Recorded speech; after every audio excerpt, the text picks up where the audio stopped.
Hello and welcome to Stocks Down Under. My name is Stuart Roberts and I'm one of the co-founders of our service.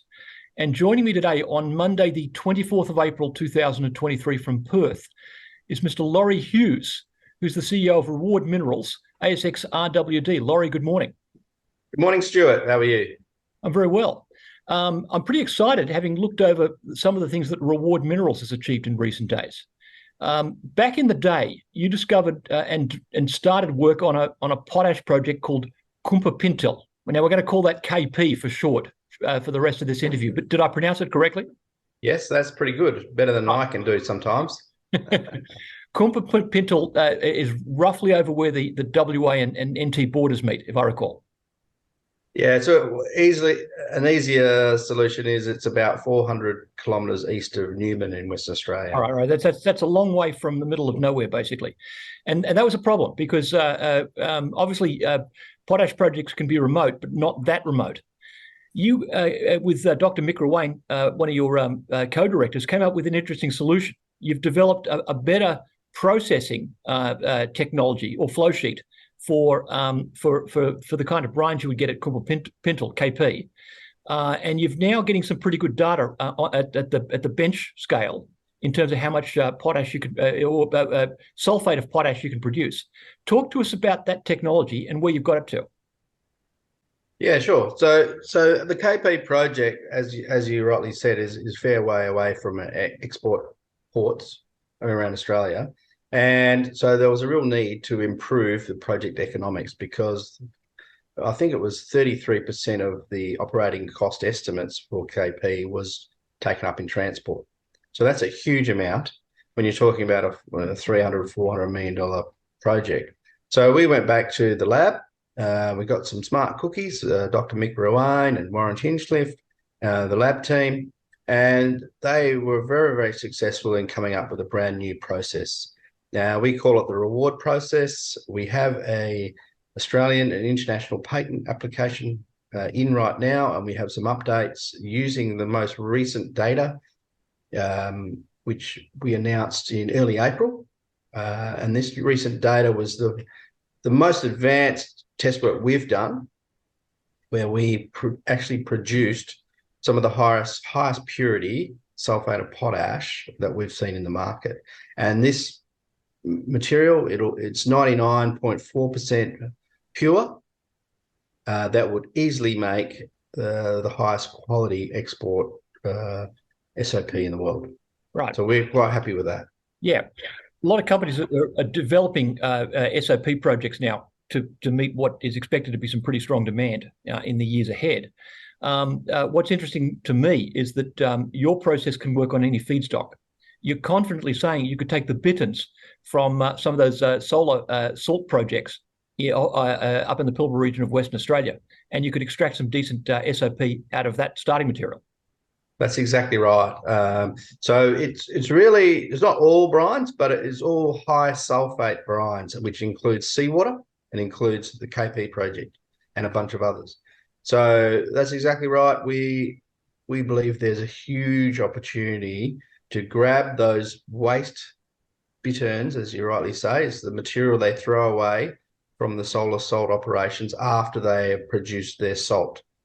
It just goes to waste. We're looking at how can we enter deals where we can get access to that waste material and run it through our process, obviously build our own plant, and away we go. And we've got a viable business for the foreseeable future. The beauty about operating with these type of brines, such as seawater, is they're inexhaustible. Right. It's fair to say that they're not just in Western Australia. There's a whole lot of other places around the world that produce salt from seawater, where those bitterns are lying in ponds just waiting to be utilised. Exactly. There are many. We've been looking at whether do we go over to Mexico? Do we go and have a chat with those guys? They're large producers. We are already working in the Middle East. I've made 2 trips there in the last 3 months and looking to take another one soon, now that Ramadan's finished.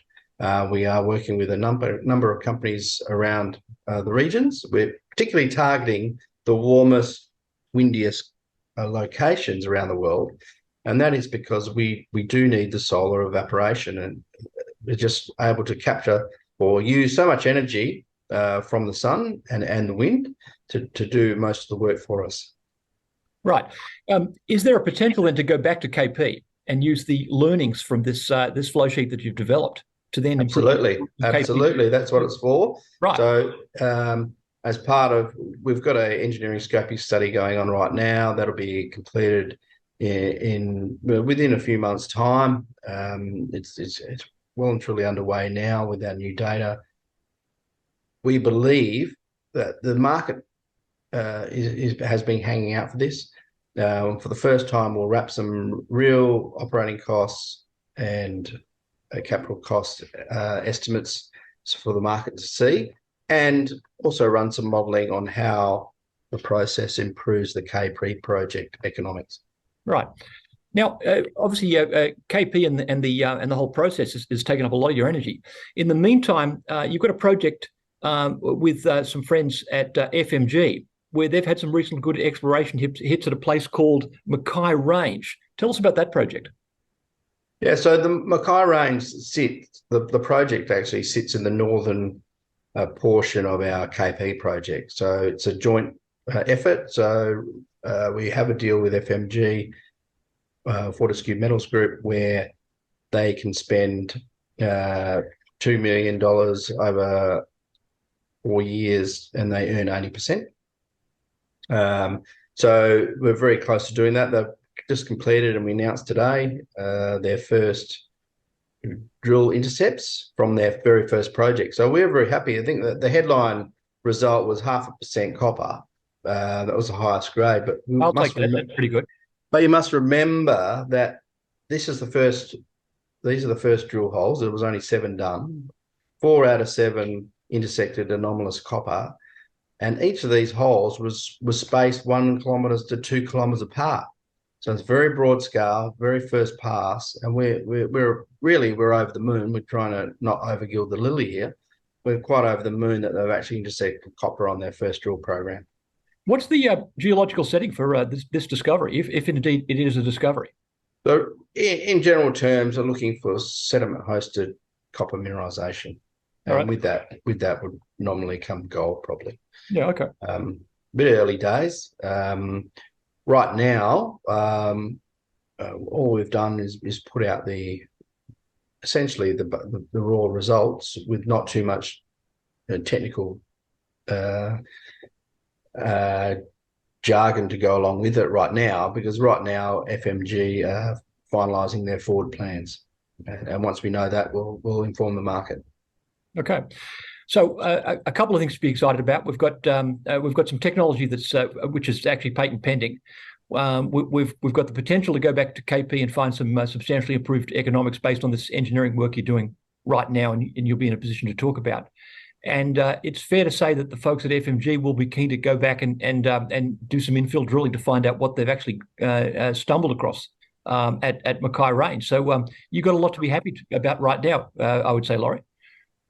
That's right. Yeah. So fingers crossed again. The other point I might add to that is that obviously we've got the KP project. We are also talking at length to a number of parties around the world about can we get our technology into their projects in a joint venture arrangement. So watch this space. We're very hopeful we'll be able to pull something off soon. Right. Now, for investors who've never met you, tell us a bit about your background, Laurie. You and I first met when you were running an explorer called Yandal Resources. Tell us what led up to that, and then the move to Reward. I'm a geologist. I've been in the industry for 30 years. Yandal Resources was the first company that I took from inception through to listing on the ASX. So it was a busy 4 years. I decided to leave that relatively recently to pursue other interests and let the team that we've put in place run with Yandal. In terms of potash, I have been involved in the potash industry for quite a while, since about 2010. Just before 2010 or so, I was running what became Danakali Limited. Danakali, at my time there, I was heavily involved in the discovery of one of the world's best best potash deposits, the Kaluli deposit. A lot of people don't realise this Kaluli was a greenfields discovery, and I'm talking to the man who led the team. That's right. So that was a very exciting time. There was a lot of wealth created. Fast forward now to where we are now. It's some 12, 13 years later, I think now. What we've seen in the market in recent months is that the company has just sold their 50% interest in that project to a Chinese party for, I think, about 170, 180 million. Okay. So not a bad effort in a pretty tough jurisdiction there. But I'm starting to learn about potash. Investors who don't know, this is Eritrea in the Horn of Africa. Not the easiest place in the world to develop a mine, but a potential monster if Kaluli can actually get off the ground. That's right. Yeah, I mean, despite of all the things you read in the newspaper or online about Eritrea, I'd be happy to go back there and look at new projects at some point. But so I've got a fair bit of experience in SOP, and I was very happy to come back and join Reward Minerals. Right. Laurie Hughes, thanks for talking to Stocks Down Under, and good luck with the next stage of the journey with Reward Minerals. It's an absolute pleasure. Hopefully we can chat again soon.